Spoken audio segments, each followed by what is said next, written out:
It's January the 31st, 2024, and you know why you're here, so let's kick this off right and introduce the players. I'm Gerissar, a WoW esports aficionado. Hey guys, I'm Bigmoran, and I'm an elitist jerk who doesn't want anyone to have fun in World of Warcraft. True. And I'm TreesapJake, and I'm Team Nethy. So go watch the AWC this weekend. Team Nethy. Mm-hmm. You saw that on I saw it on Twitter. You said Nethy made it top 8 already, and this is his first time in the AWC. Yeah, it's insane actually. Going from someone that's just kind of hit glad consistently, and then going into rank 1 last season, and now first time AWC and top 8. Obviously, they're playing with some other rank 1 players who've played in the AWC before, but obviously it's really cool just seeing one of your friends that you've played with, that kind of go out there and get top 8. So I think it's really cool. Oh, indeed, I think that's really awesome. I wish I had people that I could say they're my friends that did that. I just have people that I follow. I don't really have any friends, but that's okay. We're friends. Guys. Huh? We're friends. What are you talking about? Well, okay, yeah, sure. But we're not winning the AWC, We're not that good. No, true. Well, you guys aren't even my friends on BNet, though, right? So are we really friends? Oh, that's a good question. It's a tough questions like that. On that though, let's get into this before we get too crazy. We haven't talked about what we've been up to for a while. I'm glad, Big. I haven't heard you talk about World of Warcraft for a while. What have you been up to, man?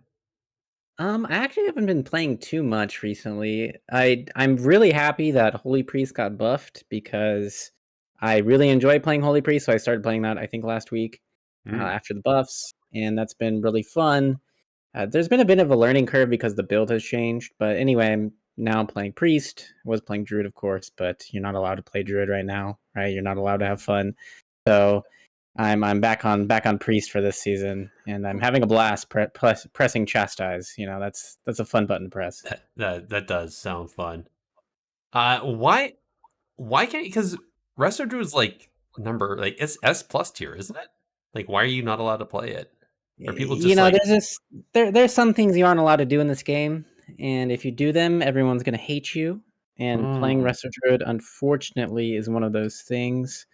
Okay. But I mean, all trolling aside, I do like playing Druid, and it's of course it's S tier, but it's not. I don't think it's as crazy as people make it out to be. But don't tell anyone I said that. I'm gonna have some death threats or something. Jeez. I'm gonna have some people show up my door. Nobody listened to the podcast for the first 2 minutes. All right, we'll move on to the next. Jake, how about you though? What have you been up to, man? Oh well, I've had some craziness IRL and some lots of good stuff IRL. Which I guess I'll say, like, I got a few festival invites. Oh, nice. So I'm going to be playing some festivals and my IRL stuff. Nice. Which is really fun. But in WoW, I've just kind of, to be honest with you, I've hit a bit of a brick wall. I'm finding myself, because of the way that life works, that sitting down for 30 minutes at a time waiting for a shuffle pop just isn't my sort of idea of fun. And I'm trying to do as much threes as possible, but it can be quite inconsistent when you're trying to queue up with friends. So yeah, I'm struggling on that front. But in all honesty, I've just been trying to play a little bit. I've been watching a lot more stuff. I've been kind of just engaging a bit more with my kind of extra outside of WoW curricular activities. But yeah, it's just one of those sort of things where I've honestly just been trying to queue threes and queuing for like 2 hours and then just watching TV, and it's kind of been it. So not a huge amount, but great on the other side of things. Yeah, I think that's always been part of the game, though, right? That yin and yang of IRL versus in-game dedication and trying to find a balance. And sometimes you have time for the game and sometimes you don't. But you still have we still have like at least another 4 weeks before end of season, right? So you still have lots of time to do whatever you want. Exactly. Yeah, I think I don't know when I think it's going to end, but I've still got plenty of time. It's just about kind of sticking around the same MMR there, same CR, and just kind of playing, and then hopefully sneak in a cheeky glad this season. But we'll see how it goes. Cool. Well, I mean, I had 1 week where I played a bunch of BGs. I was just going through the BG Blitz and having fun in that, playing both epic BGs and randoms and just cranking through them and having a bunch of fun. Still haven't really got into the rated stuff. I don't enjoy it as much, and I'm not confident enough to flag carry rated battlegrounds. So I've just been having fun playing the unrated stuff. But this past week, I've been super, super busy. So didn't really get a chance to, since, wouldn't you know it, I had a lot of time to play when there was a conquest cap, but now there's no conquest cap. I can't play. Unfortunate. So yeah, it is what it is. But that's okay. On that though, let's get into the need, greed, and pass and see what I came up with this week for you guys and for the listeners. This likely won't be a clean fight, so keep your distance, Harry! All right. So everybody knows how to play this game. 3 options in a scenario. We'll need, greed, and pass, go around, and you at home can also play along, either live in our Twitch chat or afterwards, Twitter, email, go to our Discord. Tell us what you think of these ones. So this one's a fun one. Thinking about the Season of Discovery, it's kind of a more recent game mode that's been added into the whole World of Warcraft genre, if you will, or ecosystem. So I was thinking, let's play a fun, what if, and say in 20 years in the future, when it's Season of Discovery Legion, right? Because they can't do classic all the time. What if they added hybrid classes, and the first 3 that are announced are Warlock and Demon Hunter as one class, a Rogue Hunter hybrid, or a Paladin Priest hybrid? What would be your need, greed, and pass for playing those actually as you're playing, or as your main tune in PvP? Go. So wow. I want to congratulate you, Gerissar, and perhaps making the most disgusting combination possible. Like, oh my god, Warlock and Demon Hunter. Geez. And Hunter and Rogue. I can't think of anything more toxic than Hunter and Rogue. You could have done like Rogue and Demon Hunter. That might have been more toxic, but Rogue and Hunter, those are 2 annoying little pests, Nailed it. And you know what? I am going to need Rogue and Hunter. It just sounds obnoxious. Mm-hmm. Yeah, that's what I would definitely play that. It seems like something you could have a lot of fun. I like crowd controlling people, and of course you could crowd control a lot with a combination like that. So I'm going to definitely need Rogue and Hunter. That would be a crazy hybrid. What's your greed then? That's really tough because on one hand, I think Warlock Demon Hunter is disgusting, and I think Paladin Priest is disgusting in the completely opposite direction. I'm not a big fan of Paladins, unfortunately. I do like Priests, but I think having those 2 is just like it's too good. Like, it's too pure, I need some grit. That's not gritty enough. Like that's just so vanilla. So I'm gonna actually greed on Warlock and Demon Hunter. That sounds pretty fun. Like having the mobility of a Demon Hunter with the damage kit of a Warlock sounds pretty crazy. And like the control of both of those things. So I'm gonna greed on that. And then for ethical reasons, I'm gonna pass on Paladin and Priest because that's just too good, I don't know. Okay. Too pure. Before I go on to Jake, I just want to ask, if it was down to specs, what are the 2 specs you would put together for both for Rogue and Hunter? Oh, I mean, of course, actually. So it'd be Sub Rogue. Wow, that's a good question. Sub Rogue and probably like Marks Hunter. Like while you're kiting away to get a re-stealth, you can just shoot bows at people. I think that sounds pretty fun. Wow. And then Warlock and DH, definitely Destro. Destro's coolest Warlock spec. And then Havoc. No vengeance here. Okay. All right, Jake. Yes. Right. Let me think. Well, I mean, to be honest, I know what I'm going to need. I'm going to need Warlock DH. This is like old school meta demo Warlock on crack. I think it's going to be that would be insane. I'm just thinking, like, to be honest with you, can you imagine like a demon? Like, if we're talking about specs here, think about it. Let's go like Destro Warlock Havoc Demon Hunter. You kind of zoom in across, flying about, with sort of like chaos bolts coming out of you, just like, out of every single orifice. Just exploding everywhere with dimensional rifts opening as you kind of fell rush towards someone, and then you suddenly meta and you're kind of like a melee caster kind of thing going on. That sounds insane. Not only just fun, but like insane. So I feel like I'm gonna need on the Warlock DH. Now, I can't ignore the Rogue Hunter. I think probably Rogue Hunter is the most broken of the three. And I think just the idea of having all of the utility that Hunter has on top of the damage that it has, and then all the utility that Rogue has and the damage it has, that's just that's beyond mind blowing for me. I think I can't think of anything worse to queue into than I don't. Do we have to? Does it have to be Rogue Hunter? Can we combine it?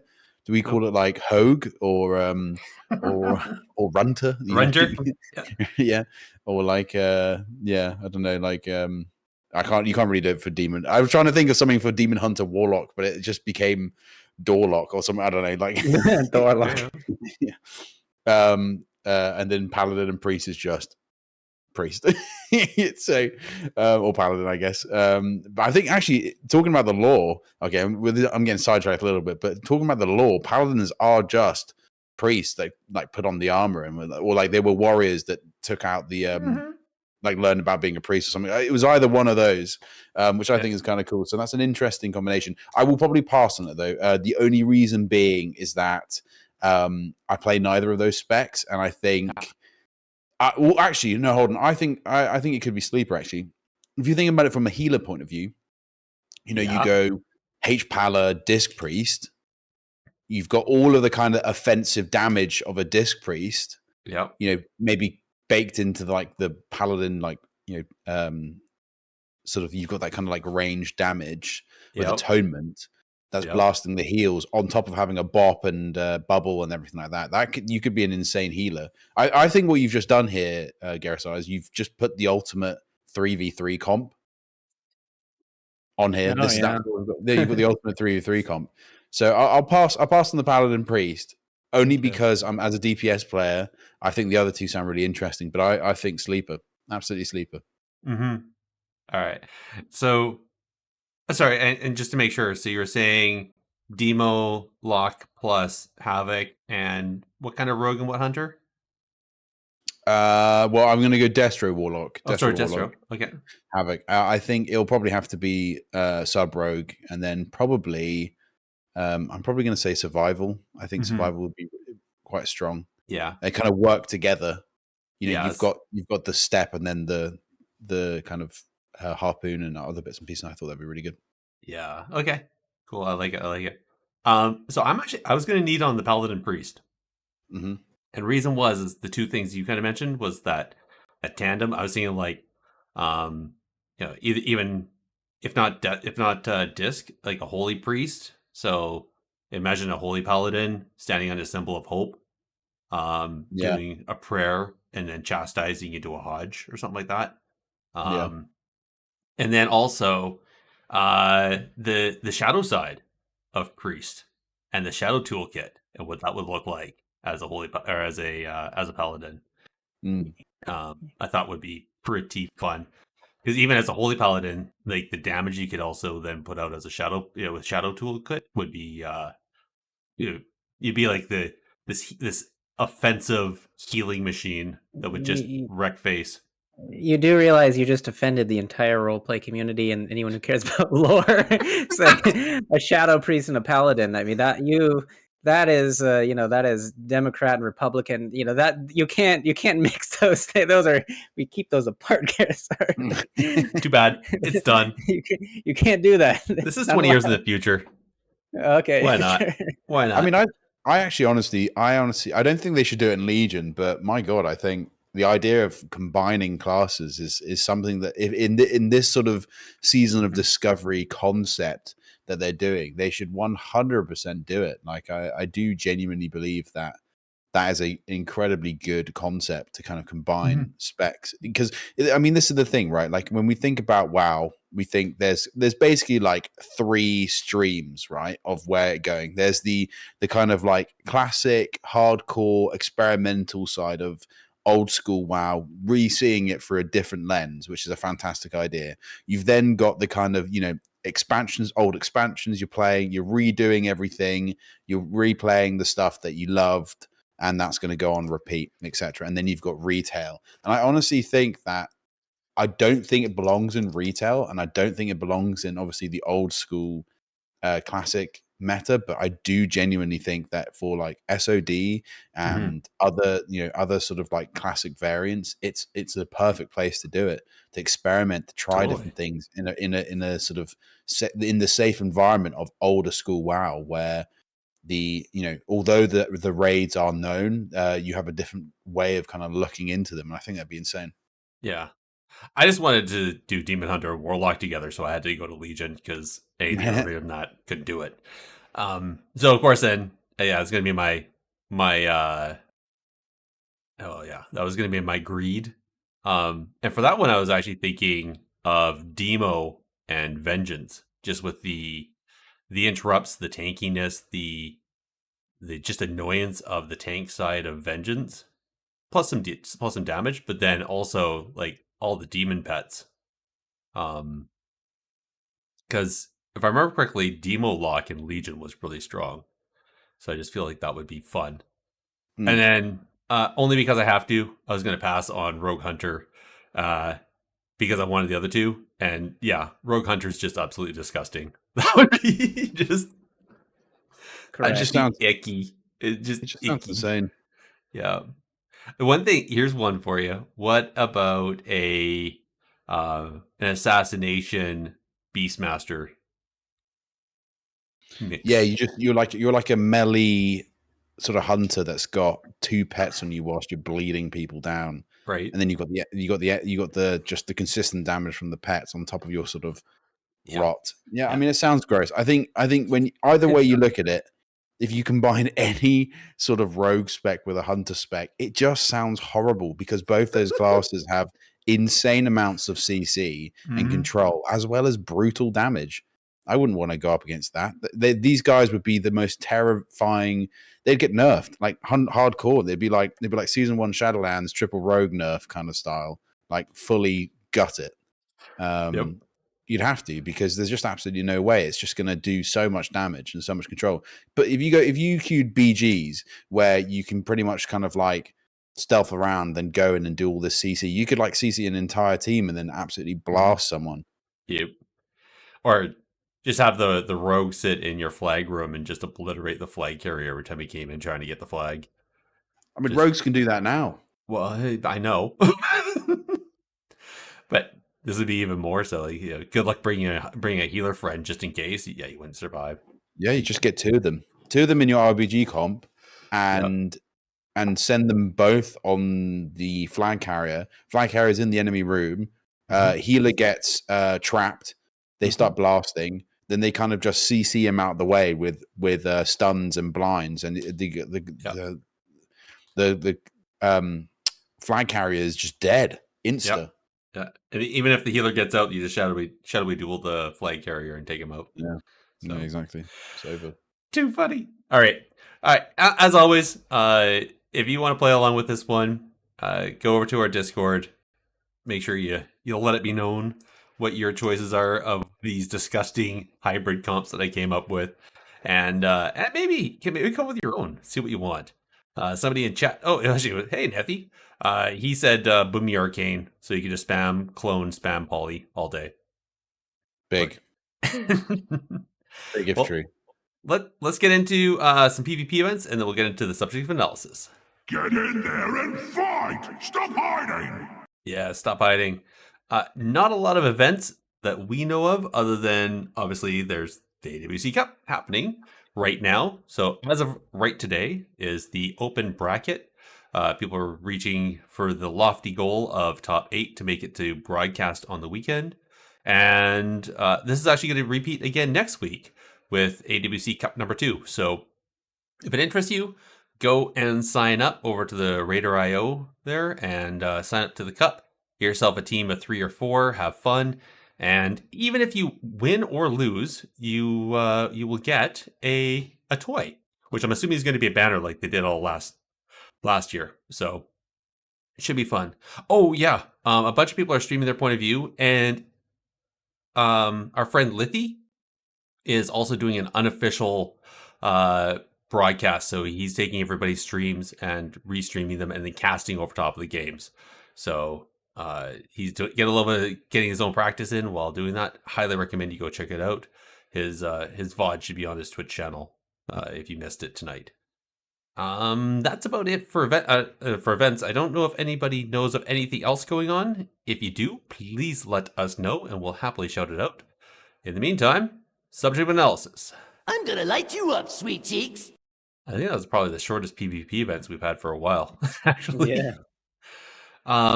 Subject analysis. Actually, Big, I'm going to throw this one to you because this was a great idea of yours, and I feel that you're going to put it together better than I can probably do it. Yeah, I mean, I think there was some discussion over the past few days about prestige rewards, who can access rewards, who should be able to access rewards, unobtainable rewards, kind of a lot to unpack. And this was sparked by a data mining post on Wowhead that said that the reins of the Korkron Warwolf are going to be available potentially on the trading post. And at least from my perspective, there was sort of 3 camps maybe in this discussion. On one hand, there was some people like myself, like Venruki, like Supatis, who were probably worried that this would create a slippery slope where potentially unobtainable rewards from the past would just be widely accessible for the entire community. On the other hand, on the completely other side, there's this part of the community that wants rewards to be accessible no matter what, even if they are obtainable, even if they are prestige-based, skill-based, whatever you want to call it, just because, there's might be this notion that FOMO is bad. And then sort of in the middle, there are people who kind of had a range of opinions, a spectrum of opinions on this issue. And this was all reinforced by a poll that Wowhead did, asking whether or not unobtainable rewards should be widely accessible. And most of the votes were actually in favor of every reward in the game that has ever existed should be widely available to everyone at any given, in the future.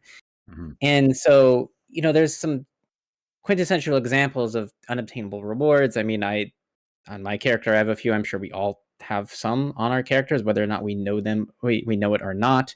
Some of them are, mounts like the Amani Warbear or old Gladiator mounts. Some of them are appearances like old PvP Elite sets or, the iconic Corrupted Ashbringer.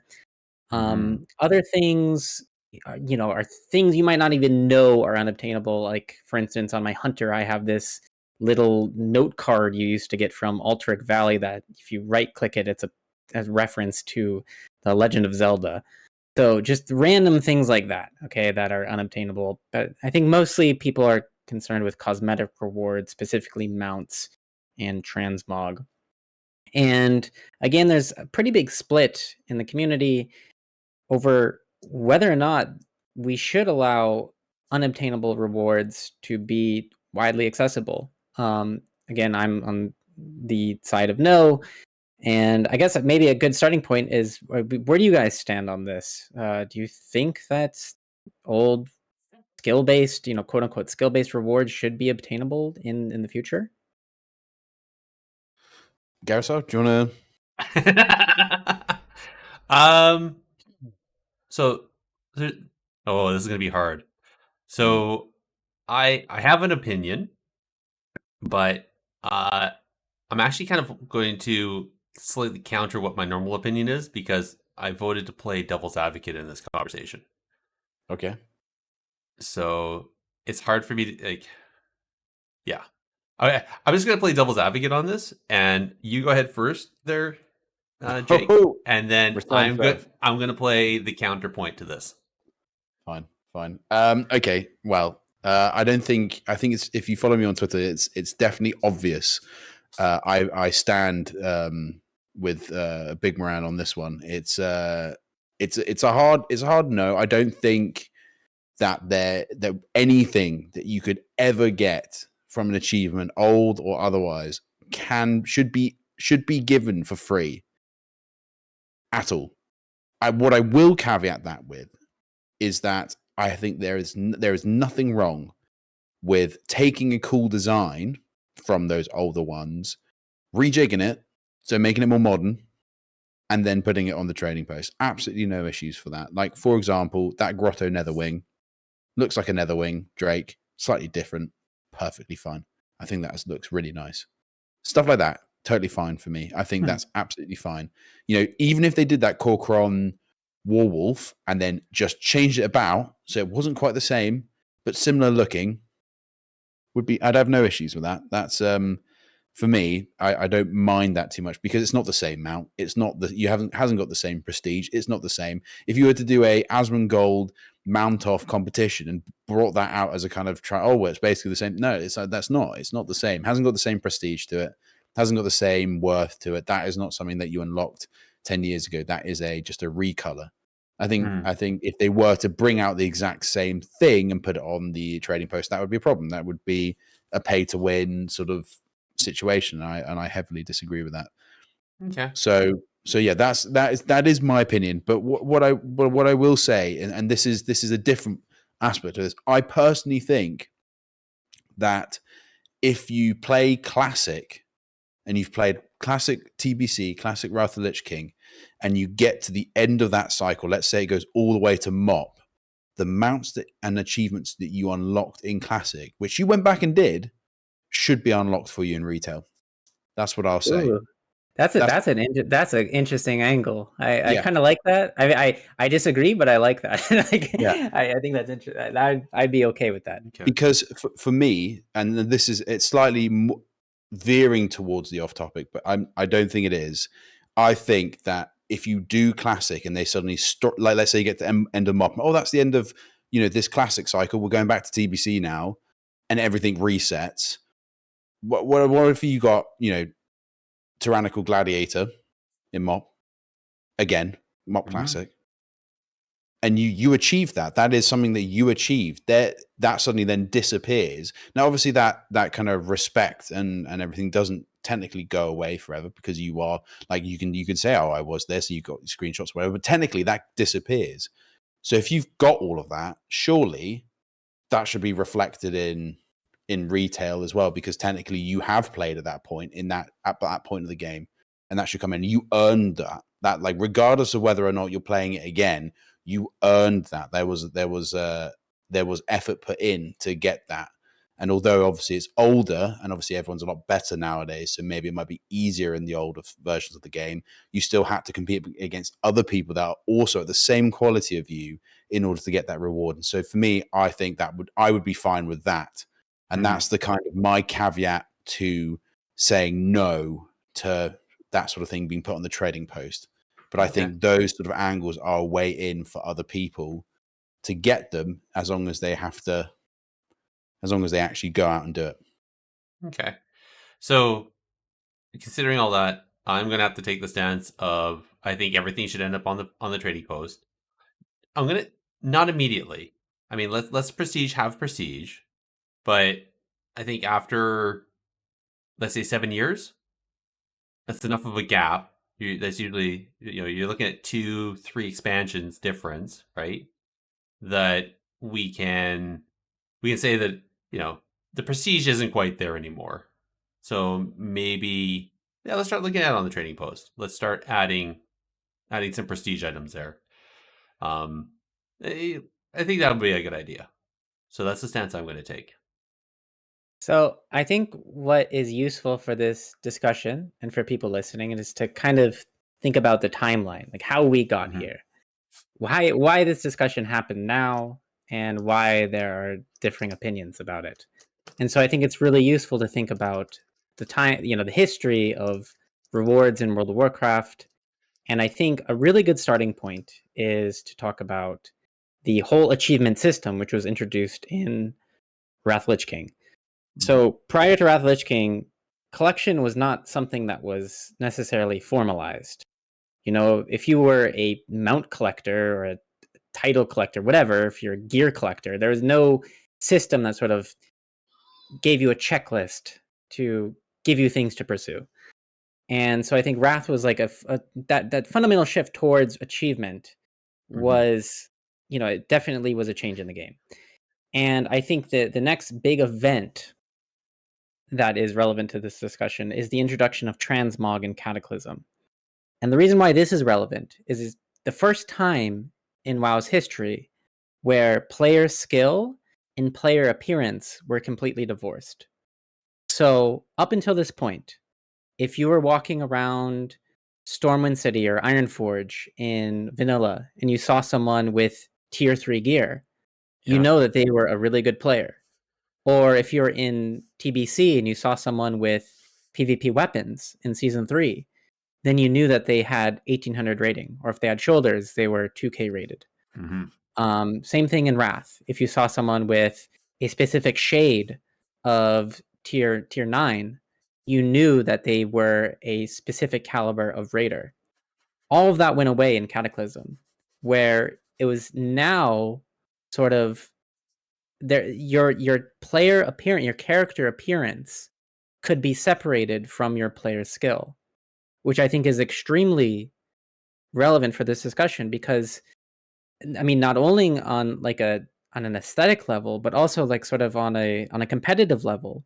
If you queued against someone in arena, you couldn't tell how good they were, and it was a very sort of new experience at the time, right? You queued into Samuel X for the first time, he looked like a complete noob in his brutal gladiator gear, but that was like the best rogue in North America.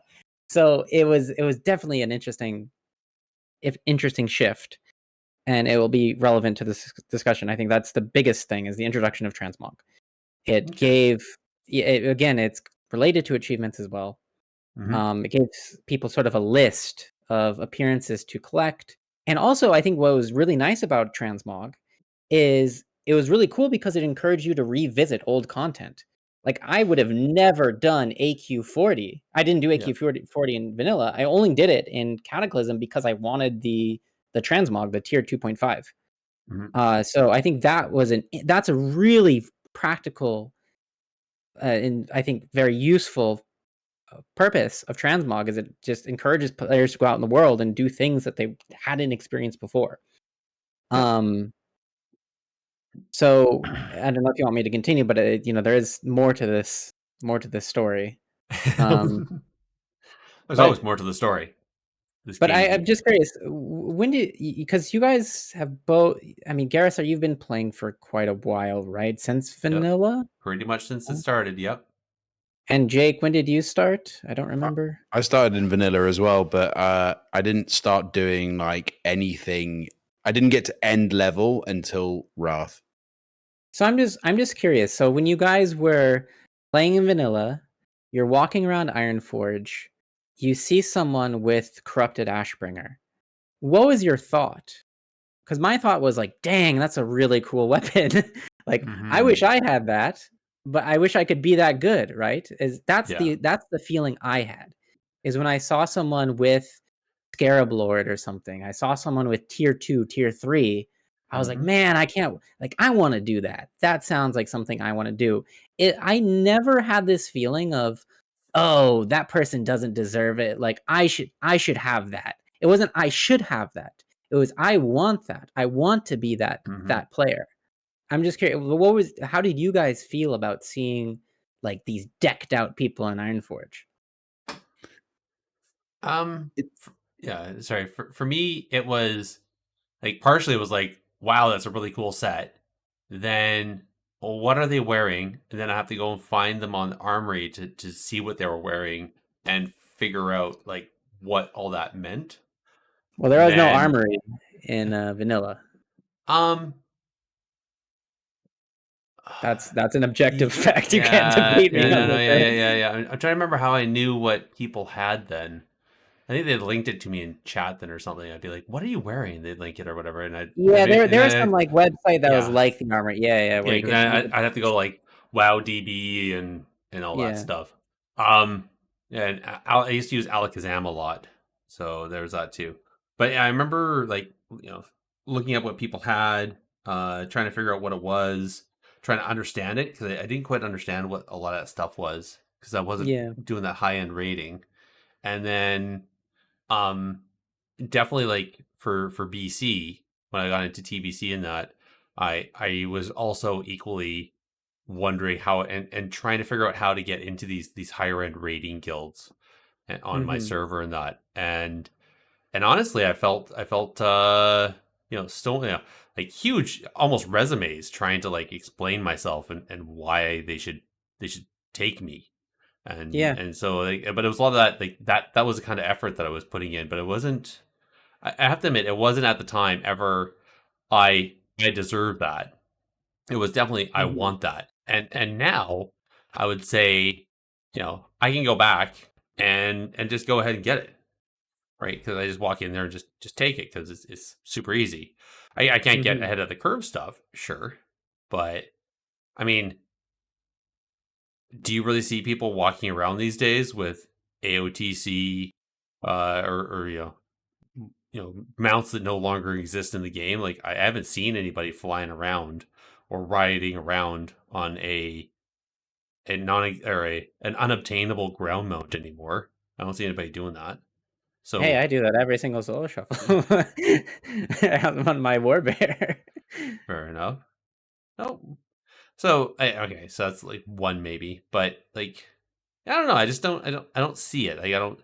I feel like a lot of this argument of I have this and nobody else should have it because I earned it. 15 years ago. Well, I mean, yeah. So 15 years ago, you had a Corvette. I can go now and buy the same Corvette for $500. So Mm-hmm. does it really Yeah, matter that much? Is it that you can prestigious anymore? Not really. you can buy an Amani warbear right now. Yeah. You can buy a corrupted Ashbringer. That's true. That's Yeah. definitely true. But So should you be able to buy an Amani warbear? I think that can you do it? That's one question. Should you be able to do it? That's a different question.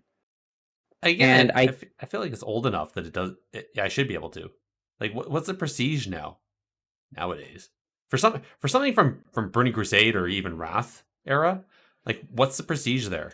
Really? Yeah. I think it's the thing to liken it to is stuff that has like some sort of worth because at the end of the day we can all agree that gladiator mounts and titles have worth, and their worth is in translation prestige or how people look at you. And for me, I think it would be kind of like if getting like you can get like if we're talking guitars, right? If we talk about guitars maintain their worth a lot of the time. If you got a 50s guitar Telecaster or Gibson, let's say Gibson, signed by Paul McCartney versus versus a similar guitar, same Gibson, new, absolutely brand spanking new. And you compare the two of them, one goes for £10,000, the other one's 600 quid. And in reality, that modern guitar probably plays better, maintains its tuning for far longer, requires less maintenance than the other one in all aspects of it all. But it's just simply for the fact that Paul McCartney signed that Gibson and it's from the 50s is the only reason why that has any worth whatsoever. And I feel like mounts in general, realistically speaking, mean nothing. They are pixels. But they have worth because of the prestige, and because of that, if I was to bring out 10 other Paul McCartney signed Gibsons, they would intrinsically just devalue massively because there's multiple of them, and in that essence, that rarity just creates that prestige and creates that worth that I think is irreplaceable. And at the end, and I think the best quote of all is from Super Tees, sort of like, people get all these mounts and never ride them ever again because they just don't care. I mean, for example, the Feldrake, I have that. I watched the streams. I got the Feldrake. It was a trading card item. Yep. Everyone's got the Feldrake. No, have I seen anyone on the Feldrake since? No. Am I ever going to use it? No. The only one I actually, I mean, yeah, sometimes I guess, but the only one I actually really ever use that is sort of special is the Headless Horseman one, because I've wanted that for years, and I will ride that all day, absolutely no problem. Yeah. But it's, you know. So to kind of go off what Jake just said, so I have 2 ground mounts favorited on my mount tab. One is the Mech Engineer's Chopper, the engineering motorcycle. Yep. I have that one favorited because I think it's a cool mount. And anyone can get that mount, and I think it's really cool. And the other mount I have favorited is my Amani Warbear, which I got in TBC when I was 14 years old, staying up past my bedtime, very quiet. And sometimes my mom would come in the middle of a bear run that my guild was selling and yell at me. It was very embarrassing. But I had an Amani Warbear because my guild was doing Zul'Aman, and we sold Amani Warbears to other people. And the reason I ride that mount is because it represents, I think, a part of my life that I'm very nostalgic about. It's a part of my life where I'm, playing TBC as a kid. I really enjoyed that period of my life, and I had a lot of great memories. The other reason I ride that mount is because it's special. Not many people have it. When I ride it around, I know I'm probably going to be the only person in the BG who has it. And sometimes I see other people with it in the BG, and I'm like, I message them like, "Hey man, nice mount! Like I have the same one." And you don't message them, ask if you sold it to them earlier? Yeah, man. No, but I'm like, it's something that I'm like, wow, that's cool. That guy has it too. And for me, it's just something that I like to have because of its exclusivity. It's just a mount, like as Jake said, like it's just a mount. It performs the same function as other mounts, but to me, it's sentimentally valuable. And I think that sentimental value would instantly go away if it was widely accessible. In the same way that we've seen with these TCG drops on Twitch Prime, where the Feldrake, that if you might have spent $700 or whatever on that card 5 years ago, and like, dang, like this is a cool mount. Like not many people have this, but now it's like, as Jake said, like no one cares. And so yeah. So Big, you understand that you undermined your own argument though, because you were selling it and literally devaluating.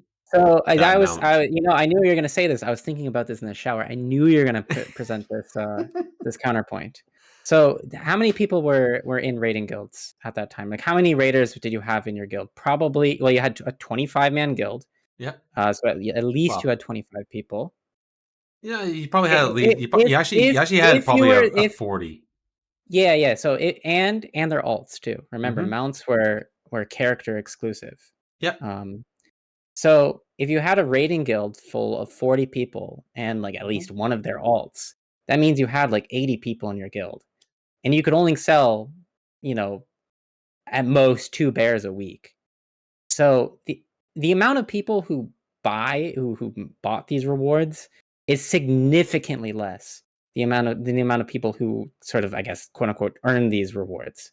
And that's true with every single prestigious reward, including gladiator titles. Like, of course, you could buy gladiator titles.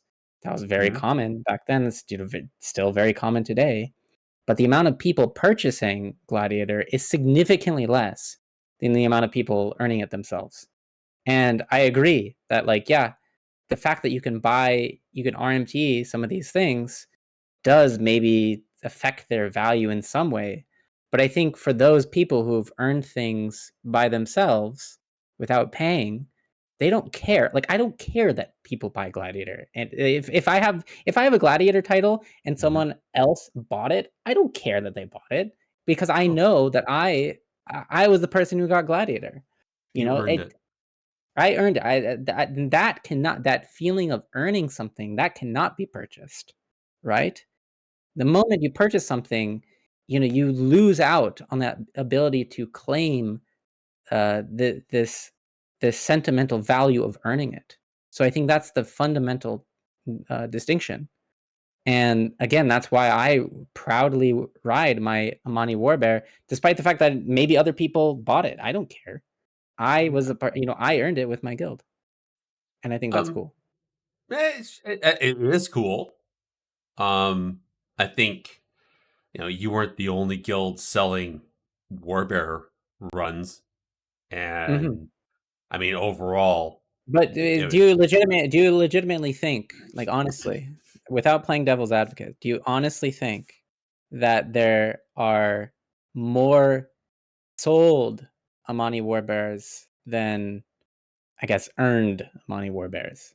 I probably not, although I feel that probably, like, knowing what rating was like back in Classic, of those 40 players and their alt that ran it, I'd say, let's be honest, at least 25 people actually earned it, and the other 15 rode the coattails.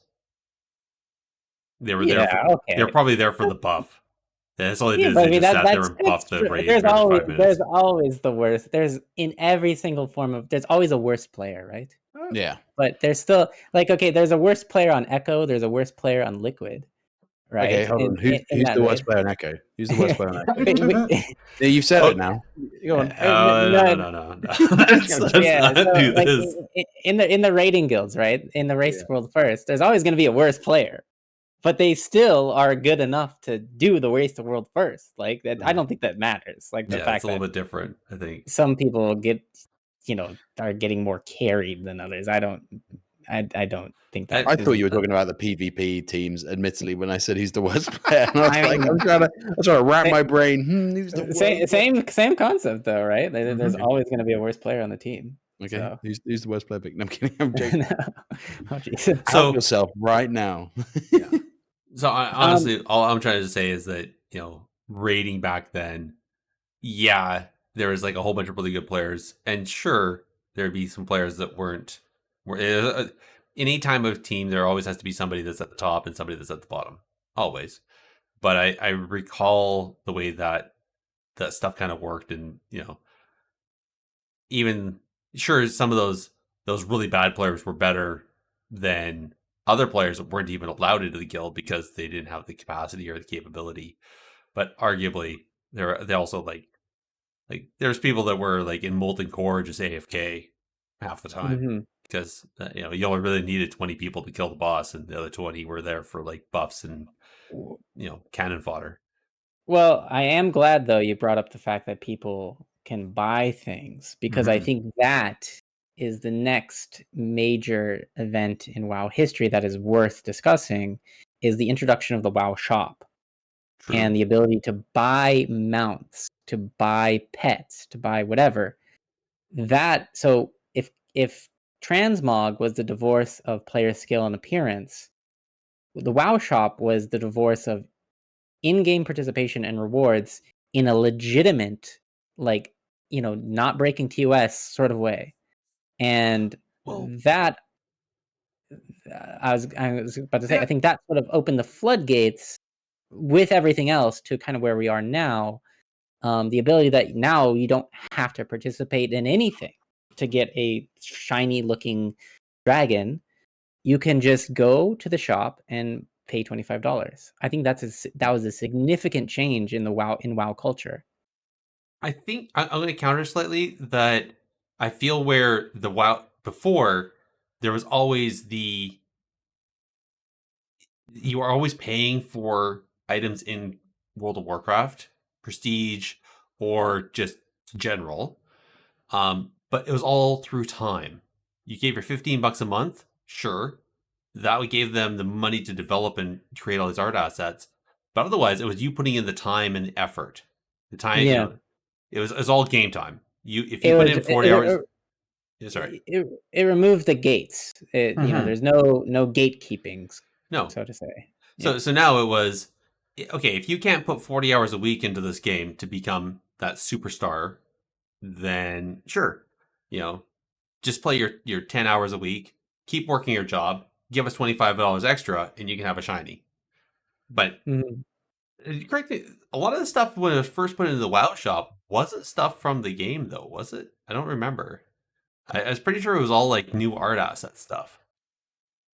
There was definitely like a lot more of a diverse like diverse quality on the shop to begin with. I remember it very, very vividly when it came out, mostly because I was so unbelievably broke and poor. I could not buy anything, and I thought, "Argh, it's so annoying." But I remember like the types of stuff that they had on there was very unique and different. And I think consistently there does tend to be more and more stuff.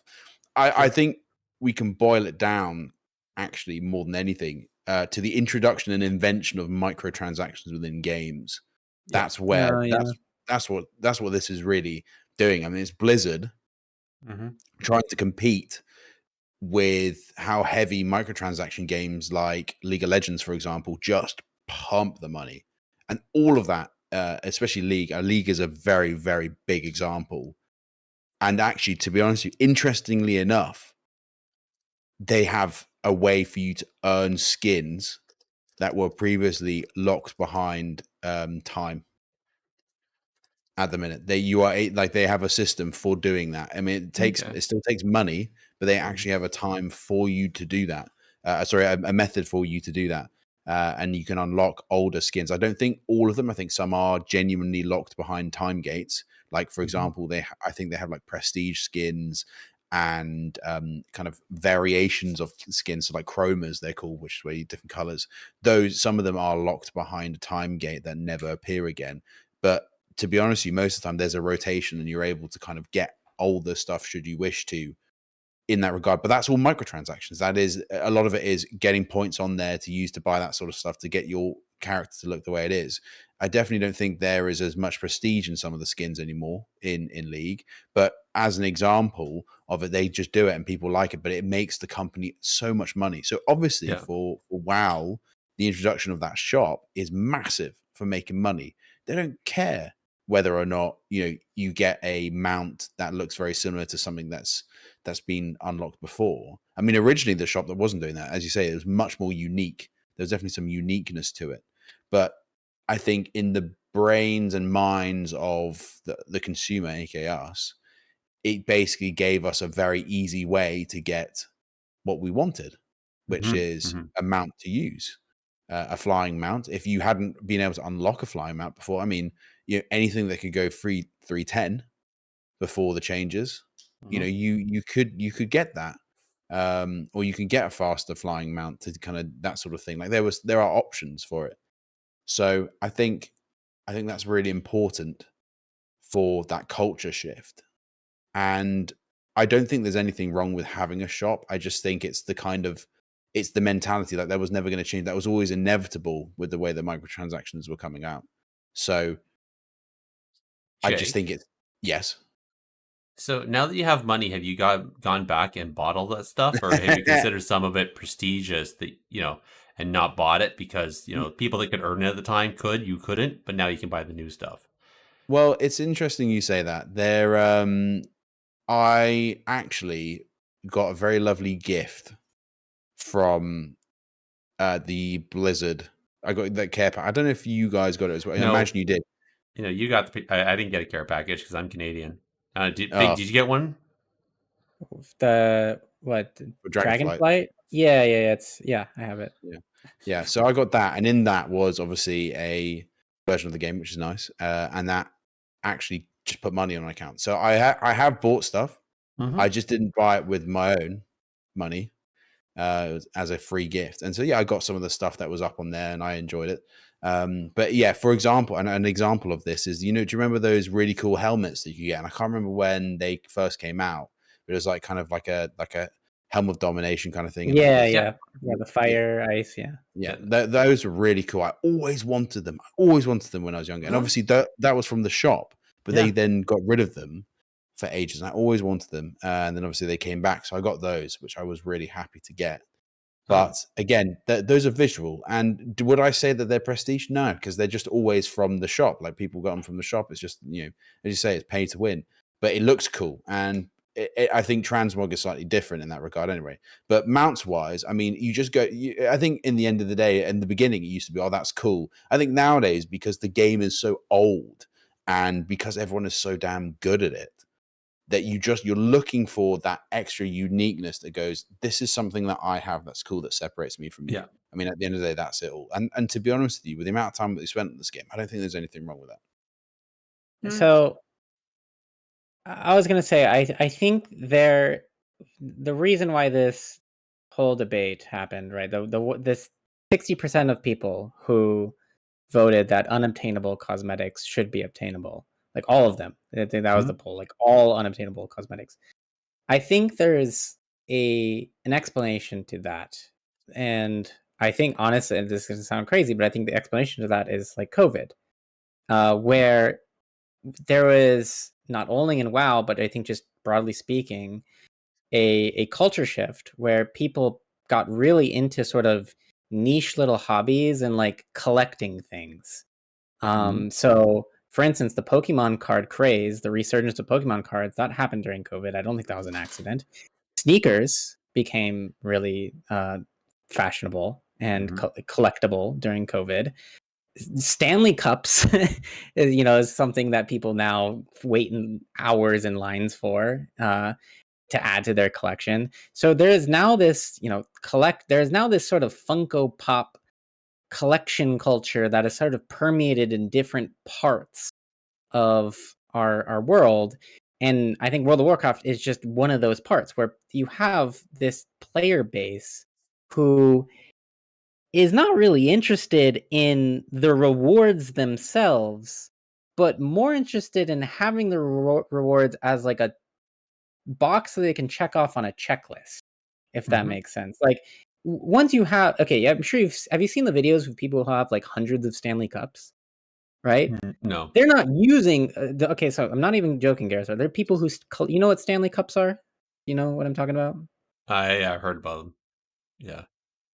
So there's these little, thermoses that you can put water or drinks in, right? And they come in all different colors. And there's people who collect every single color of Stanley Cup, and there's literally hundreds. So people on their walls have hundreds of thermoses. They don't drink out of them. I mean, maybe they drink out of some, but they want them to have all of them.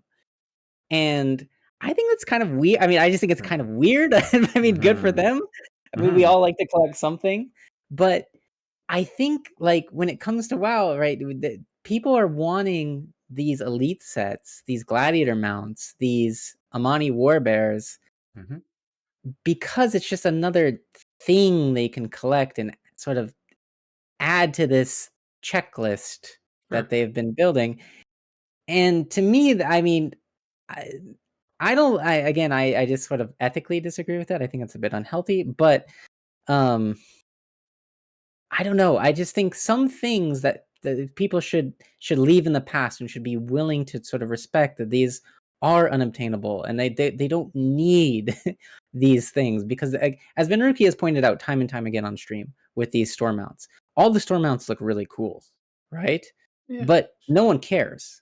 No one cares about the store mounts. Like they're not something that you see someone flying on one of them, you notice it. Like you don't even pay attention. So I have a couple thoughts on that. One is I find even, if you have one of those favorited, they only randomly show up. And especially now we're in Dragonflight, anytime you have a Drake, one of the flying mounts for DF in your favorite, they're the first to pop up. So you don't even fly the other ones, right? Because they're not dragon ridings. I do notice, like, if I'm in old Dalaran or even new Dalaran, I'll hop on to a store-bought mount every once in a while. But it seems like when they're brand new, they were like weighted heavier to show up when you summon from a favorite. But now they just whenever. So I think that's probably reason why we're not seeing a lot of these is because people aren't, going to find them and pop them up. Maybe they do like the first week they own it, but otherwise it's just another favorite amongst their list of favorites. And if they're in anywhere in Dragonflight, it doesn't show up anyways because it's not a dragon riding mount, and off they fly. So I think that's there's some categories there. Mm-hmm.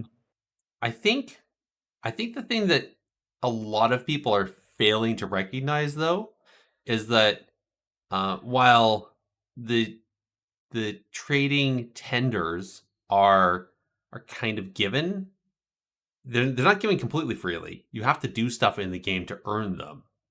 Right. It's not like you log in and boom, they're there. It's you log in and you keep doing stuff and you make a bunch, again, more checklists, but you get those checks done, and then ta-da, you have enough tendies to then go to the vendor and buy something from there. So it's not free. It's not given away. Yeah. It's Well, you can't you buy the tendies though on the store? no. Are you sure about that? Yep. Yeah. There was a bonus if you purchased, I want to say, the War Within, and I want to say there was like there's a bonus when you loot 12 months in a row. I think you get like an extra 500. And meanwhile, like there's some people out there that have collected the tendies and not actually gone to Trading Post and bought anything. Like they're sitting on like 5,000, 8,000 tendies now or something stupid. So like, but I mean, like I said, it's earned. They did a bunch of stuff in the game to earn them. So really, if we want to start looking at, and if Blizzard wants to look at the option of putting something that is prestigiously earned somewhere in the game, maybe not ahead of the curve for Adversil, but I mean something from Wrath of the Lich King, I don't see the argument there. It's not really that prestigious anymore. People have forgotten about it. It's not prestigious to you. True. It's prestigious to some people, right? If anything, it's prestigious to people that probably aren't playing the game anymore and are bitching that they lose the prestige. Or if they are playing the game, they aren't riding the mount anymore because it's not a dragon riding mount and they can't go as fast on it. I just told you, I ride my Awani Warbear every single solo shuffle. It's my default mount. Okay. I'm proof that there's people who care, and Benruki rides his, his Swift or his Vengeful Gladiator Nether Drake. It's people do still care about the prestige of these rewards because they were the people who earned them, or they're the people who might not have earned them but still recognized, the work that went into it. So do other people in the solo shuffle go, cool mount? I know what that's from. They don't, and I think I would prefer them not to. I don't care. I don't want people. I think it's cool that it's sort of this like thing that I care about that other people don't. I think that's badass. It's like Fair. To use a car reference. Yeah. Do you think a Zoomer cares if you have like a old, Cadillac or something? Like a cool, imagine the car you wanted when you were like younger, like the coolest car from your childhood. Sure. A Zoomer doesn't care like about that. Of course not. They want like a Lambo or something. Like that's how Zoomers are. And so that's how I feel riding my bear. It's like the only people who are going to recognize it are like people like me. I actually wanted a Lambo when I was a kid. Thanks. So. You wanted a Lambo? And like, so I think another, we haven't really touched on elite sets yet, but oh gosh, no. We are kind of running a little late here. I was about to say, you guys got 2 hours to kill. We can talk about it. So here's what I think how we should wrap up the discussion. What is the middle ground you're willing to meet at? I think Jake sort of expressed his. Yes. Gerissar, if you were to reach a middle ground as the devil's advocate or as yourself, whatever, what would that middle ground look like? So if I was gonna play as devil's advocate, I think the middle ground is really, I want some prestige items on there, but I acknowledge the fact that some stuff is prestigious, and so like not the stuff that was earned this season or even this X pack, but you know, stuff from years ago, like and maybe there's a metric that Blizzard can look at and say, a bunch of people earn this stuff, but nobody uses it anymore. So why not? Or no different than like they put trading card game stuff up there. They've maybe put up some old stuff if the only way of doing that is maybe a slight recolor so that that other item is still prestigious but we can still get it, I'm okay with that. But then it's not really the same item, right? And it's still not the thing. So Mhm.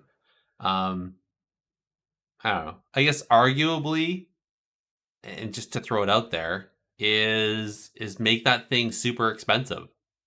So you know you have a choice of buying something. You have to save your tendies for 2 months or 3 months before you can afford it. Maybe. Yeah, I think so. So my middle ground is I'm totally fine with recolors. I think that's a good solution to this.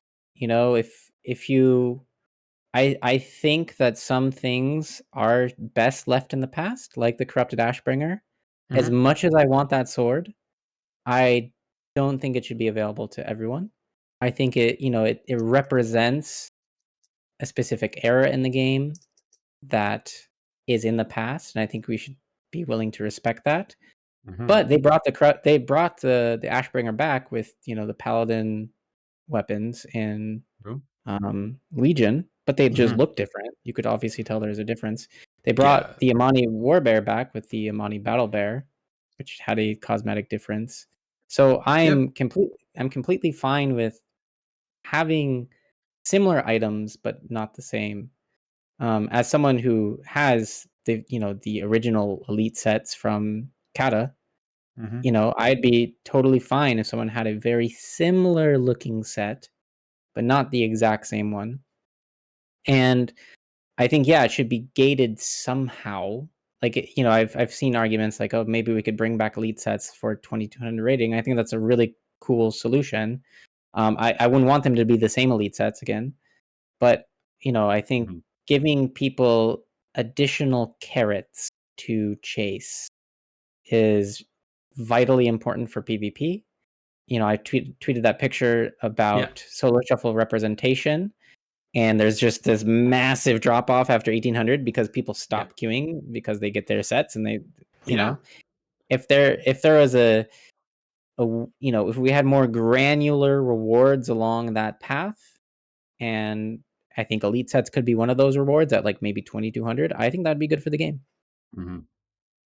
I hate to say it, but I think that's something that Shadowlands, the only thing that Shadowlands got right was the concept of, you remember like how they broke down the titles and the rewards that you got from them that came in Hmm. Shadowlands. And I think that was one of the things they got right. I didn't like that it was tied to gear, but it's one of the Yeah. things they got right for sure.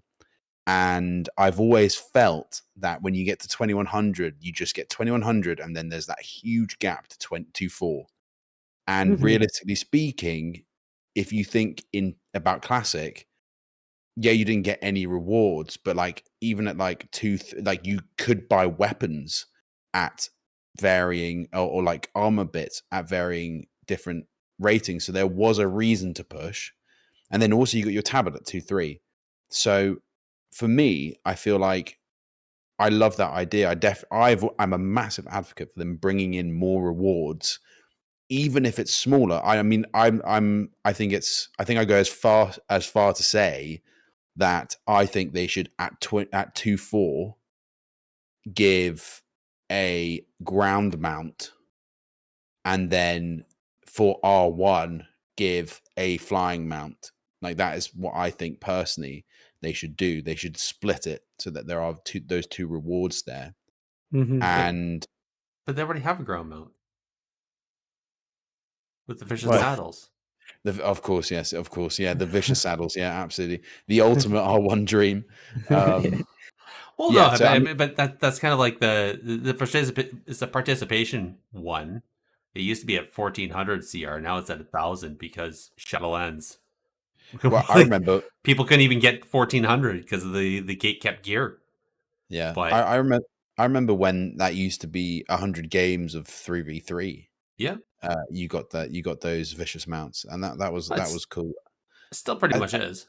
It is, yeah. I just think they need to add anyway. Regardless, I think that that's kind of something that would work really well for participation on the Mhm. elite set front. I'm hardcore on the side of never. They were earned. That was a special thing for that season. You participated. You got those elite sets. That's it. I don't think Okay. there's anything wrong with recoloring them for sure. Like anything like that. But those specific elite sets they should remain as they were. Obviously, I've said my piece about classic. I do think that eventually, when classic ends, that side of the expansions, when you get to Mob Classic and it ends and they go back to TPC or whatever it is, that there should be something reflective on your account that either comes into the retail game or comes back with you to another classic rego. There should be something like keep your titles or something like that on a new character, for example, something that maintains itself that you're able to use. But I honestly think the better thing would be to kind of like an import into retail that allows you to prove and show that the stuff that you've earned as a middle ground. But I again, like that, just I guess that the problem is of what you can buy and what you can get and etc. That's the whole issue. However, I think that's my middle ground. But otherwise, I'd say no. Mm. Okay. I think we've pretty much put all that together. I I do agree. I think a few more rewards along the way. Too many times I've heard people say is like, yeah, I got 1800, I got my elite set, I got the transmog, I'm good. The push to glad is just too far for a lot of people. Um there being nothing between 1800 and 24, like that seems like a huge leap. You know, I agree that it should be something maybe, at I don't know, 19, 2100, then 24. I don't know. But yeah. I I do like the fact it's like, okay, you can get the gear at whatever, you're in the conquest, you get the gear. You get 1800, you get the elite set. I like that much better than the old vanilla version, or the old Wrath version, where it was like 1800 you had the weapon, 2100 you had the shoulders. That Yeah. was a bit meh. But I do like the way that the look of it works right now, getting the look set. Yeah, you get everything by 2K in the old Wrath sort of setup. Like 2K is the sort of the only thing you don't get are the elite stronger weapons, Yeah. which is higher You item. know, you know what the simple solution would be to have like another like transmog set that's the same look as the elite set, but just a different color. Like More fiery. yeah, in the same way that you have three. So in raid tiers, you have normal. You have actually have four. You have raid finder, normal, heroic, mythic. Those all Yeah. look different, even though they're the same like model. They're just reskins. Mm-hmm. Like maybe they should have like an 1800 elite set, a 2200 elite set, and like 2400 elite. That would be cool, you know. Mm-hmm. And it wouldn't be that much extra effort, right? On the design Sure. side, you just change the hue a little bit. Or maybe, take the enchantment and bring it down a bit, right? Yeah, Or add, something. add a banner, add a tabard somewhere in there. Like, Yeah, uh, well, there's a tabard at 2400. That's the. But the tabards have been so lame lately. Like no one, They're bad. they've really dropped. Like since mop, they've or I WAD, just they've dropped off. I challenge you, Big, and say that actually the corrupted gladiators tabard is banging. That is a very good tabard from I didn't. BFA. Let me see it. I'm gonna look this. Go I didn't have play a BFA. have a I didn't search. play Have all a right. search. all BFA. right. Well, It's very good. While you go and search that, I think it's time that we also ask the immortal question that we always ask, which would be the one thing you would change. So I'm going to start with you, Jake. Mhm. What's the one thing you would change? One thing I'd change. Yeah. Well, I think, yeah. To be honest with you, we've sort of talked about it. I definitely would change how our reward system works. I think it's a very easy change. That yeah, it's a slight bit more work, but all they need to do is recolors. I honestly do think that they should split that. If I could change something, it would be the split up of the rewards.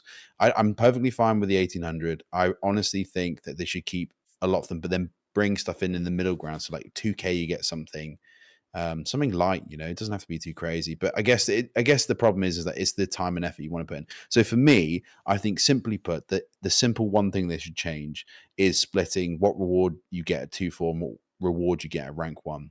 Now, I Okay. understand rank 1 is mostly about the title, but I feel like not many people try and participate for rank 1. And I think it's so incredibly gate kept. There needs to be some sort of extra reward to kind of initiate that push. And I don't think that would fix MMR. Obviously, they need to inject MMR into the game, but it will certainly help people feel less like every single game at 1900 is against a multi-gladiator rank 1 player, kind of just helping friends push up or something like that. I feel Okay. like it would help there be that competitiveness throughout. If there was an even greater reward at rank 1, and obviously as we've talked about before, RBGs as well, getting some rewards in there, some sort of title for rank 1 that isn't just hero or Mhm. um hero or of the it's hero of the alliance and then hero of the horde, right? So Yeah. those are the two. Isn't just that, like, has some sort of topical thing, and then also a mount. Like, I mean, for me, you could do just flying mounts for arena and ground mounts for RBGs. I really don't mind, as long as there's something, because it's Yeah. crazy.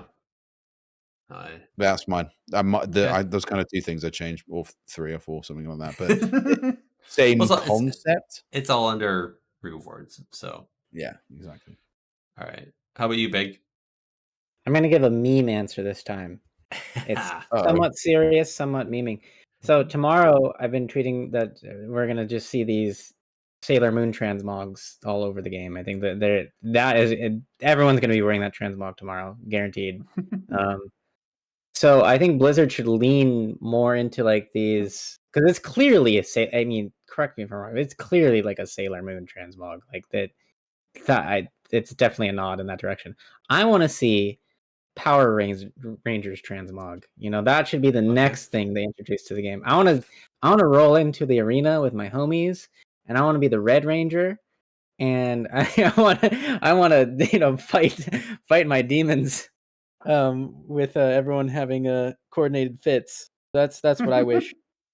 See, when Oh you my said gosh. meme answer, I thought you were going to be like, I want to ban role players. Yeah, just like no one can role Oh, play anymore. here's the clip that we're gonna put for the episode. I don't want you to ban role players because they're free rating in arena. That's Ooh. that's the that's the banger. Oh, Okay, next.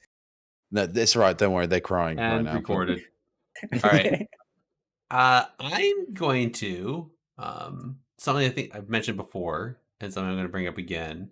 And this leans to kind of how you started off talking about your week there, or your past 2 weeks, Jake. Mhm. Is I want them with this fandangled BNet app or World of Warcraft app that they have on the phone, allow us to interact with queues. So either get into LFG and be able to meet people and develop and get a team together while you're still commuting, or so you're not sitting in front of the computer just waiting for somebody. You can actually do stuff. Um, or even like queue up for solo shuffle, but then like get an alert on your phone so you're not sitting in front of your computer. You can go do something around the house or something like that instead of having to sit there and just twiddle your thumbs for 30 minutes waiting for the queue to pop. So I'd like them to use this phone app that they've put so much time and effort to develop, and actually allow us to interact directly into the game, and not this. Really, the only direct interaction we have on the World of Warcraft app is the auction house right now. So Yeah. yeah. I know, I agree. I think that's a brilliant idea, by the way. I really think that'd be fantastic. Will Blizzard do that? I don't know. I mean, they've got the money now. Well, Well, they may not have the money now, but there's a chance that they might inject some more in, and you may see something like that, being able to do these options from an app. well, I don't know whether the technology exists, but I think it's brilliant. I think so. I think you're right that they do have the money now, but that's only because they fired a bunch of people. But we'll talk about that Yeah, in the true. news. All right. Who ordered up an extra large can of whoop ass? And that was probably the best segue I've ever come up with. It was good. I think the best part is that no one talked over it. It's kind of like we all instinctively knew that there was a bumper coming. That was awesome. I loved it. So I guess we'll talk on that one first. If anybody didn't see in the news, Microsoft fired 1,900 people after this merger happened. So apparently it wasn't just Activision Blizzard King. It was like 1,900 between Microsoft and ABK. But so from the looks of it, the community management team for North America was left intact.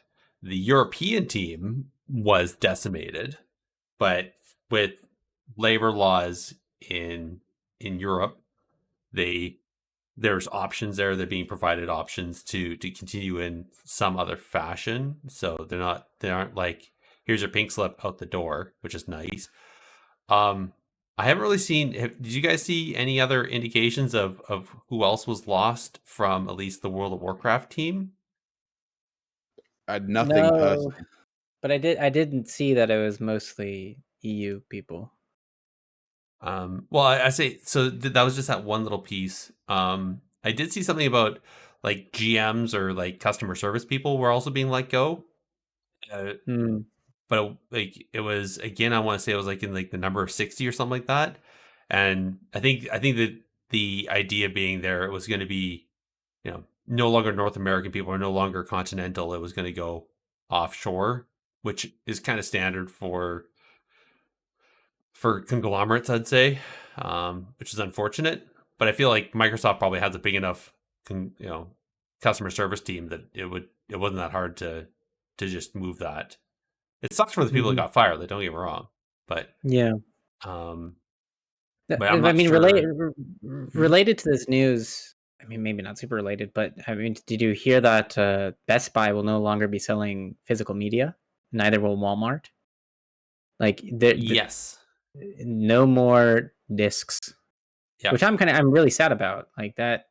I Mhm. mean, speaking I of unobtainable, you know, so I have two bookshelves full of DVDs for me Mhm. and my wife, and in the last 5 years we bought ones that had digital copies, and we have not used the discs since because we have the digital copies all in the library.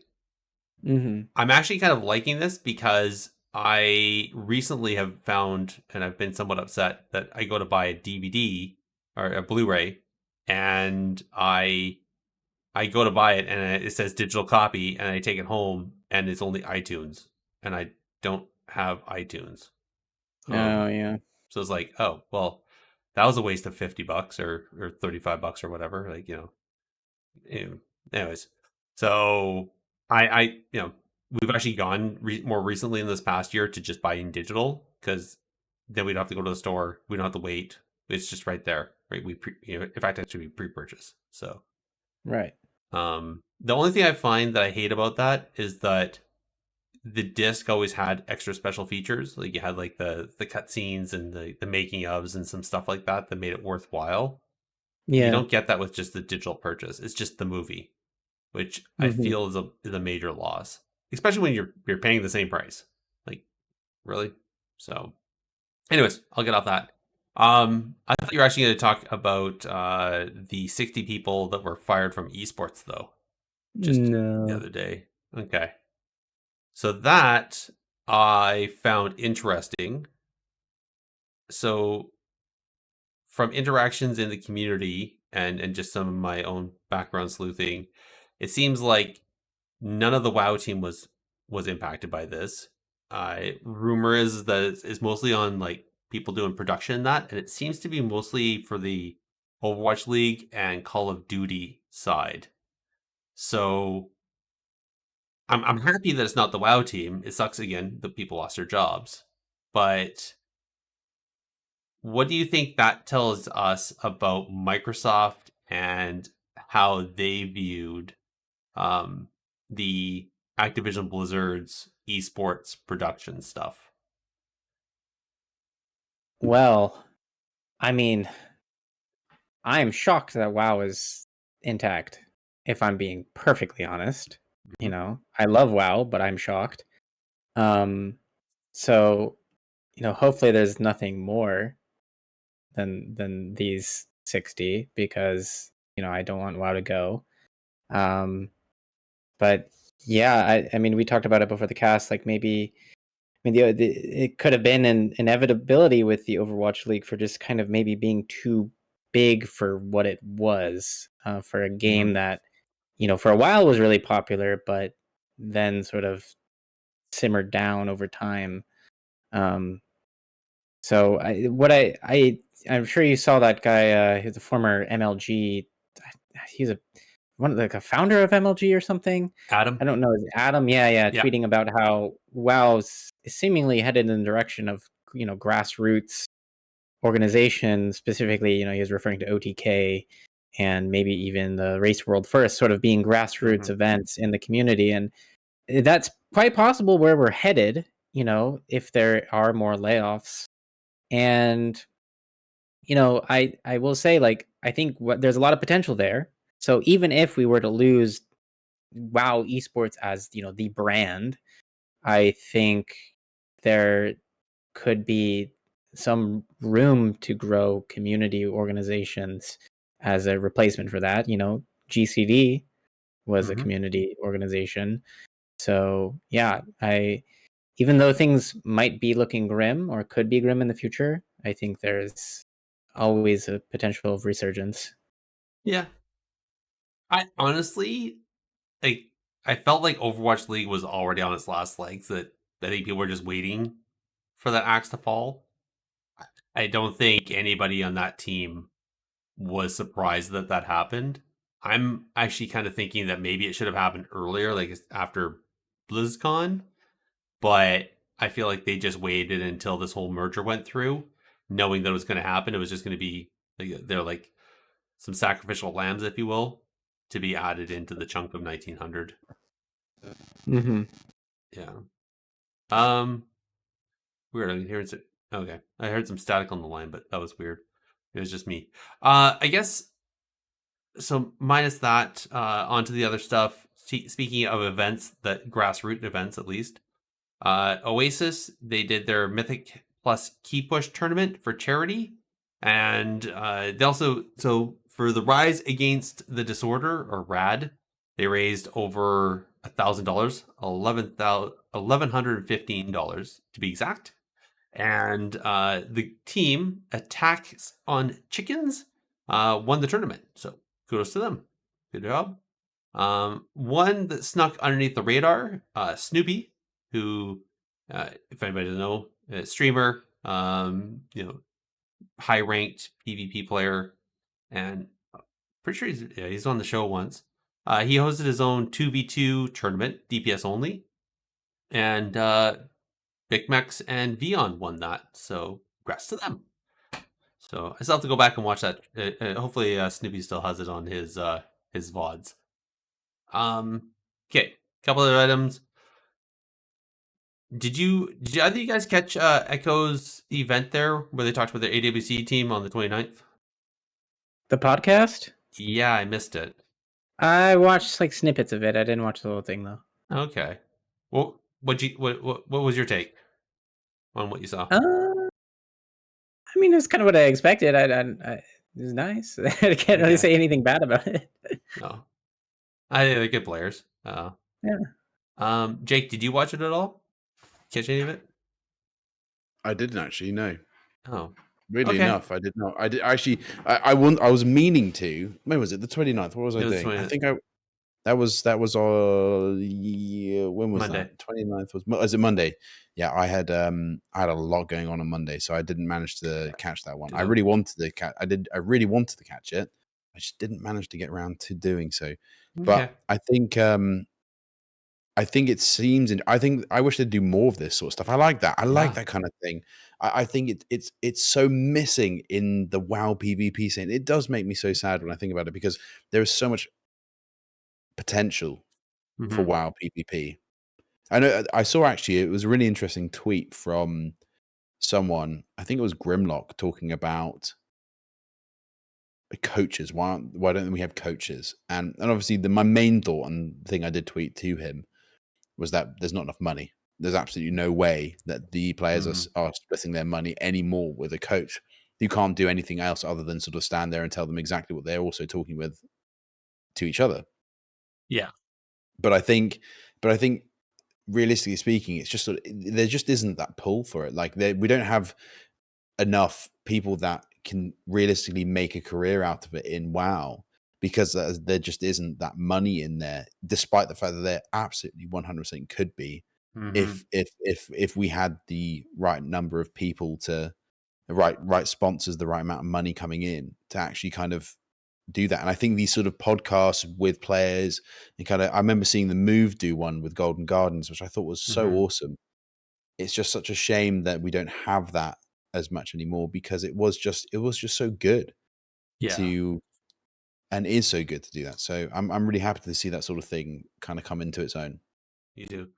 I love it when organizations actually try to lift up their team. Too often, I find esport organization for the AWC stuff, like they either bring a team on, but they aren't listed on their website, or if they are, they're like a footnote, and nothing else is really said. Meanwhile, they have events and they talk to their Call of Duty teams and they talk to their LCS teams and Smash Bro teams and stuff like that, and and then their AWC team wins a match, and it's like, yay, maybe a tweet. So this one, I like how much Echo's getting behind it, which is good. All Yeah, right. it's awesome. Couple other things. Obviously, hot fixes, as always, are happening.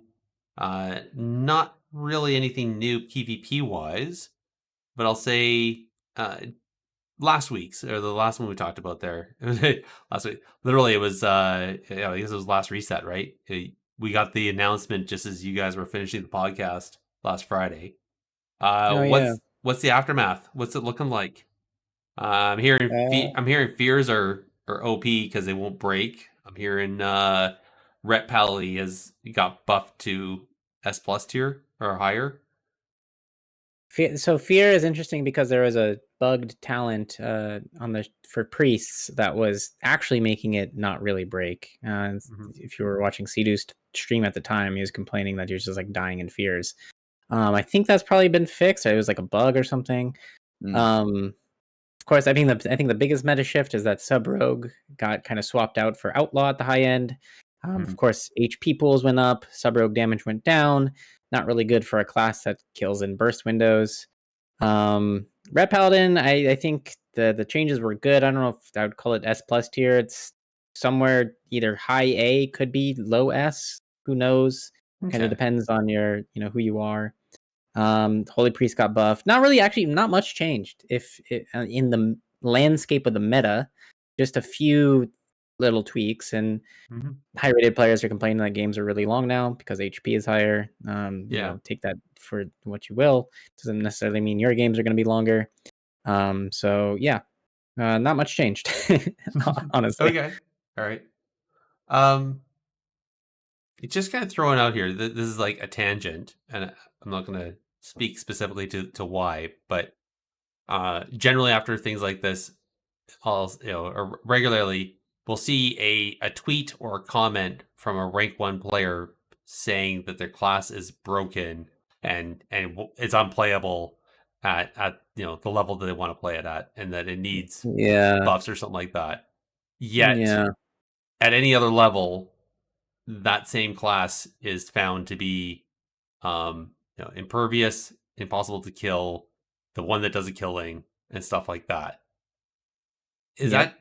that so? Curiosity. how do you guys take that stuff when you see it in either forums, tweets, Reddit posts, whatever, when a rank 1 is trying to get, explain that their class needs to be buffed, meanwhile everybody else kind of sees it differently. Is that just like a miss, something that the community's not seeing because they're not high enough rated, or is that a person who is or overemphasizing a flaw, is trying to make it sound so they get buffed so that they become S plus tier, so that they don't have to work as hard? I think it's like two different things. Okay. For one, tier lists are relative to rating brackets. A tier list at the highest rating is going to be vastly different than a tier list at 1600, a tier list at 1800, a tier list at 2K. So that's one consideration. If you want to learn more about that, SkillCapped has released a realistic PvP tier list for the casual player. You can go watch that video where that will be explained. The other thing too is I think objectively game balance is as good as it's ever been, if not, it's definitely in a really good spot on sort of all forms of content, surprisingly. I believe even in PvE and in rating, it's relatively more balanced than it's ever been. And same thing with Mythic Plus, compared to Season 2, at least. There's a lot more comps and a lot more specs making it to the front page of the ladder. I think when rank 1 players say that their spec is gutted, what that generally means is the spec is slightly harder to play at a competitive level, or maybe there's a more appealing option, which is kind of what we're seeing right now with Outlaw Rogue and Sub Rogue. Of course, Sub is still going to be pretty strong, and just like Outlaw is a bit more consistent. And I think at that range or that level, players tend to value consistency over gimmicks, or so even though there's probably, and on you, for instance, Rat was playing Sub, Houghton was playing Sub, they were banging. So Sub's still good. It's just it's not really practical to play in some comps when Outlaws is a bit more consistent. No, fair. Okay, I like that little tweak. Yeah, like you said, a tier list at 16 is not the same tier list at 2400. Right. Yeah. Which is fair. All right. Jake, did you see anything? Did you concur with everything Big just said, or do you see something different?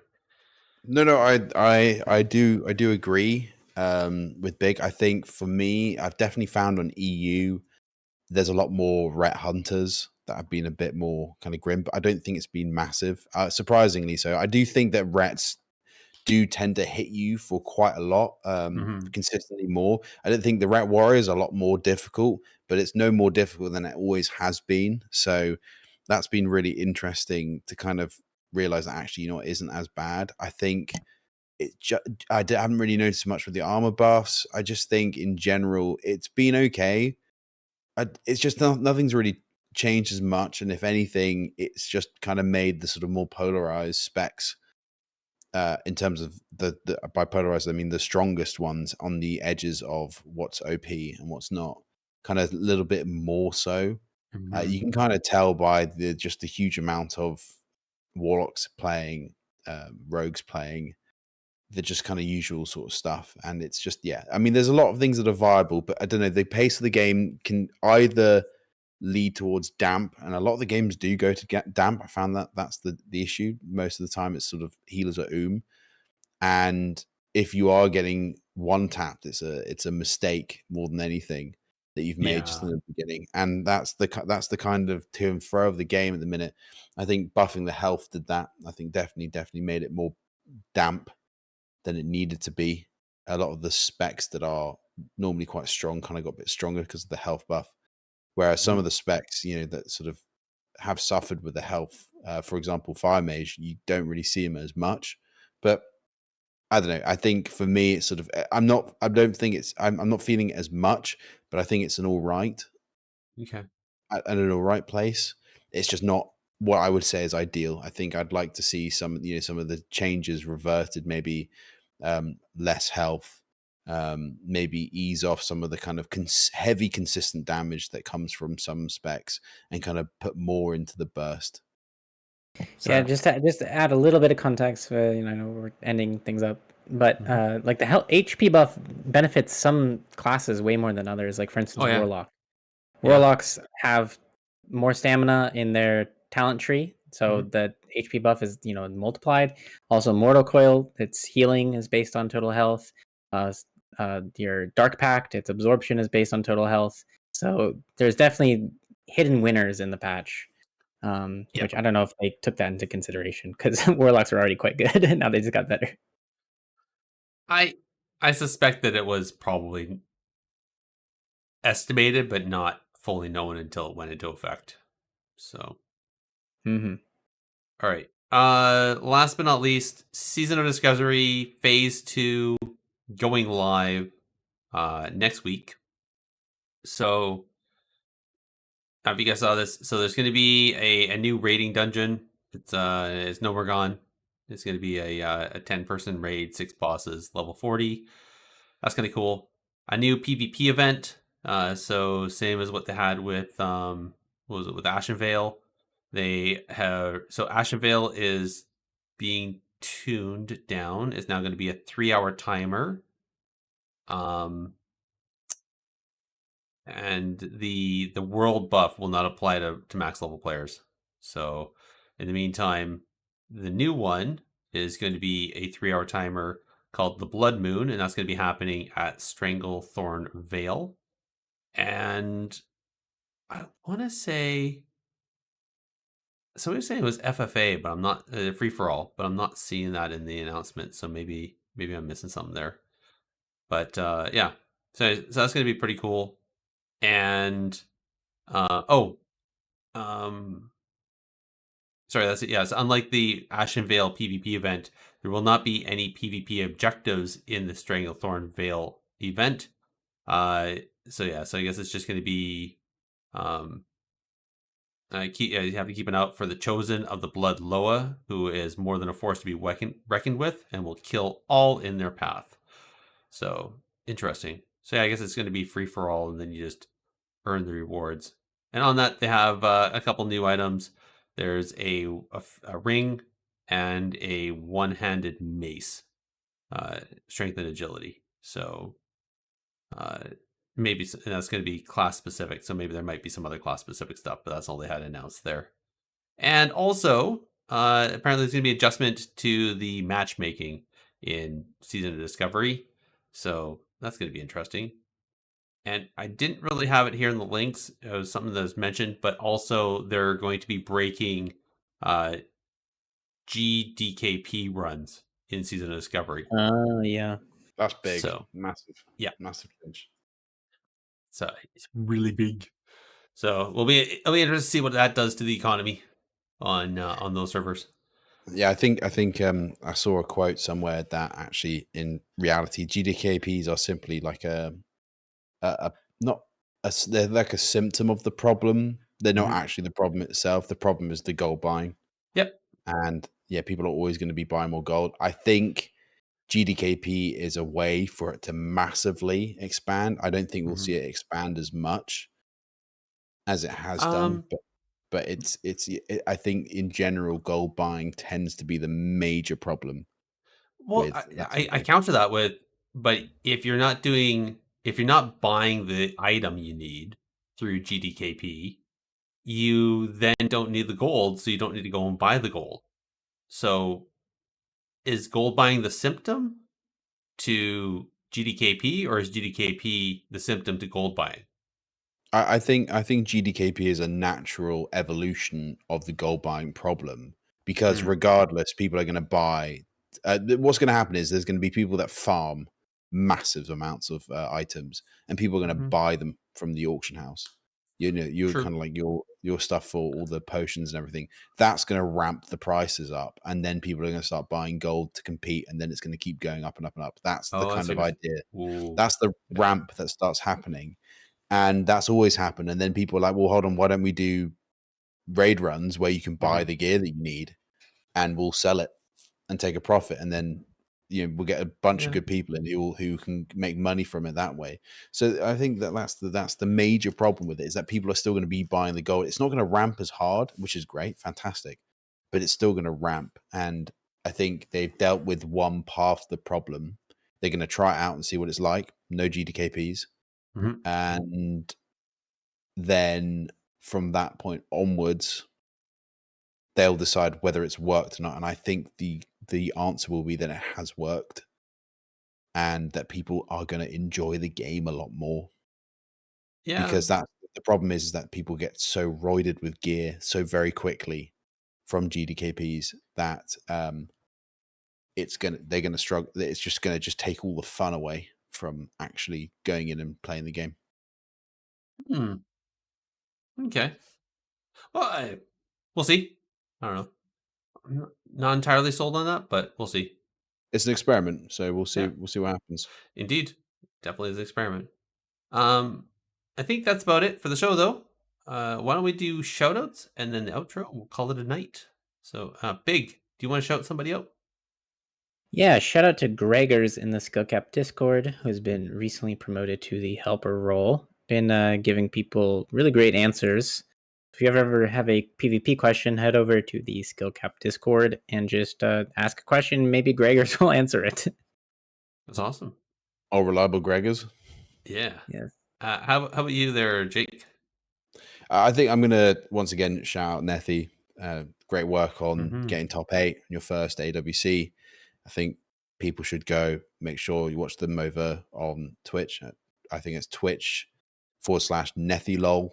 Please Yep. do go give them a watch, and I think it'll be really interesting. I'm really excited for the AWC just because we've got a new, fresh injection of players, and it just goes to show that even in 2024, there are new people coming into our professional scene, and I think Mhm. that's awesome. Yeah, you're not wrong. I'm going to give a quick shout out to the chat room. Lots of people sitting in chat, interacting during the show, talking about stuff, talking about what we're talking about. Really appreciate y'all being there. You help make it worthwhile doing this live, and I appreciate every single one of you as much as I love everybody who also downloads this and listens to it in your as you carry about your lives and listen to us talk about PvP in your ears. So thank you, everybody. On that, Big, in case people are listening and still don't know where to find us, can you please list off where they can reach us? Oh, I can. You can contact us directly with a tweet to @technically_PvP or by an email to technicallypvp@gmail.com. You can also join our discussions on the Bonus Roll Productions Discord. Also, you can visit the Bonus Roll website to find the podcast directory with us and many other great shows at www.bonusroll.gg. This directory also has a review system, so head over there and tell everyone what you think of your favorite shows, including our own. Indeed. And just a quick note on that, for a quick list of what is available through the Bonus Roll Productions team, or conglomerate, if you will, is a podcast reborn. But wait, there's lore, experimental card for Azeroth, Girls Gone WoW, Hearth Casual, Realm Maintenance, us, Unshackle Fury, you think you do, but you don't, the 10th Divine, Wrath Babies, and Going IRL. So if you want to check out all those shows, not all of them are about WoW, but yeah, maybe you'll find something else you enjoy listening to. And as always, with everything we talk about in this episode, links will be in the show notes. I want to thank everyone for listening, and y'all have a good night. Take care. Good night.